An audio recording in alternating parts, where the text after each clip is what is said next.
on football. Well, a former member of the Obama administration has warned that if the government pushes ahead with its legacy proposals, it will unwisely strain every aspect of relationships between the US and UK.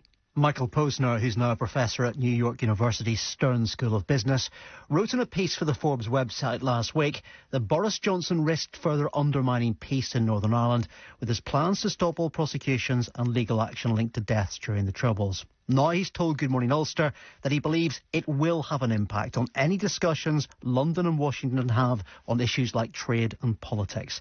I've been speaking to Mr Posner and asked him to outline his objections to the legacy proposals. I come to this with experience in Latin America, in South Africa, in a range of countries. My experience is if there isn't some measure of accountability for the past, and that doesn't mean hundreds of people going to jail, it means an honest reflection by the government. We did these things. They were wrong. It's not going to happen again. And here's the remedial measures we put in place to prevent a future recurrence. That's what people want. That's what people need. And to sort of sweep it under the rug, I don't think will be successful. I suppose, though, a lot of people would also say that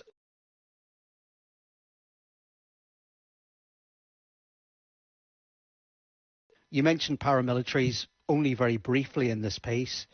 They were responsible for 90% of the killings in Northern Ireland. Do you think the other organisations have done enough to bring that kind of truth? No, I don't think anybody's done enough, but the government is a teacher. A government is the primary respecter of rights within any society. It must be pointed out, though, that also Sinn Féin, the party that is linked to the IRA, is sitting in government in Stormont.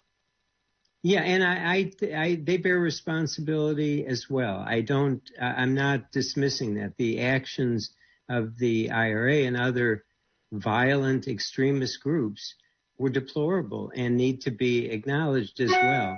But the government bears a special responsibility, and I would not say, as an outsider, there's been anything approaching a serious accountability for past action. The problem is, you look at the past, and people have very different views of it. And sometimes that is what stirs up the anger and the pain. So, for example, at the weekend, we had Sinn Féin commemorating the death of a hunger striker 40 years ago. And then others pointing out that there was no mention from the party of the woman in her 20s who he killed in a firebomb attack on a clothes shop. And the reality is sometimes when you talk about these issues, it only pushes them further apart. Yeah, I guess I disagree. I mean, I understand what you're saying, and I think it's absolutely true that these things linger and they divide people, bring them apart. But the idea that somehow if you take the issue of the past off the table, or you sugarcoat it, or you find some way to kind of avoid any kind of legal government obligation to allow both criminal but also civil actions, at the end of the day, those fears, those anxieties, that burning sense of injustice doesn't go away. Again, South Africa is a good example. Truth and Reconciliation Commission, they took it on head on. The government really acknowledged a long record of injustice and violations of human rights and the rule of law. If you take a 30,000-foot look, the British government has yet to do that in Northern Ireland, and they need to do that. And what they put forward doesn't accomplish that. In your article, you make a plea to the Biden administration to oppose this. And Joe Biden is somebody who sees himself as Irish. Yet the reality is there still has not been any special envoy appointed to Northern Ireland, as has been the case with past administrations.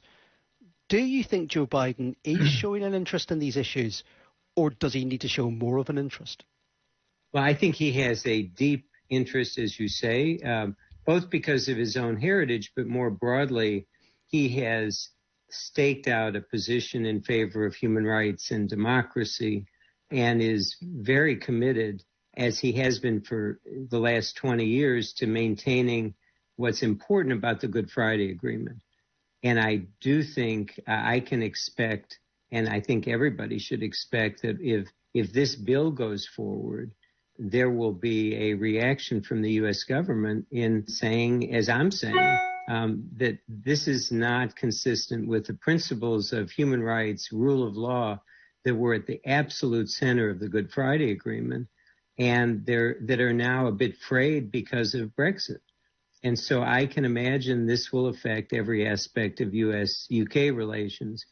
In real terms, what does that mean? What do you think the US administration would be prepared to do? Are you talking about trade deals here? Are you talking about causing problems there? What in real terms could this potentially do? Well, I don't represent the administration. I'm not in the government now, though I was in the Obama administration. I imagine, again, taking the broad view here, if you look at what's happening now and with what's happening with this amnesty law opposed by all of the political parties across the spectrum in Northern Ireland, opposed by the Irish government, I imagine that there will be discussions relating to everything, politics, trade, everything. This will not go away. This is not a detail. This is central to the U.S. position on Northern Ireland, and I think it will continue to be. And I think the amnesty law makes that relationship, strains it in a way that's unnecessary and unwise.